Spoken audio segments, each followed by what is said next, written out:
যেভাবে জল্লাদ আর হাড়মাদরা আবার সিপিএম এর সন্ত্রাসের দিন ফিরিয়ে আনতে চাইছে, 16, 11 আর 21-এ রবীন্দ্রসঙ্গীত বেজেছিল, এবারও রবীন্দ্রসঙ্গীত বাজবে, কিন্তু তার সাথে কর্মীদের দাবিকে মান্যতা দিয়ে যেখানে যেখানে একটু ডিজে বাজানোর দরকার হবে, আমি বলি আগে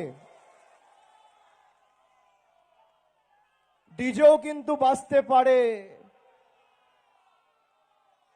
মানুষকে বঞ্চিত নিপীড়িত করে রাখলে আমি সুকান্তর কথায় বিজেপির হাড়মাদদের বলে যাচ্ছি, শুনে রাখো, জেনে রাখো, মাইকের আওয়াজ যদ্দূর যাচ্ছে কান খুলে শুনে রাখো।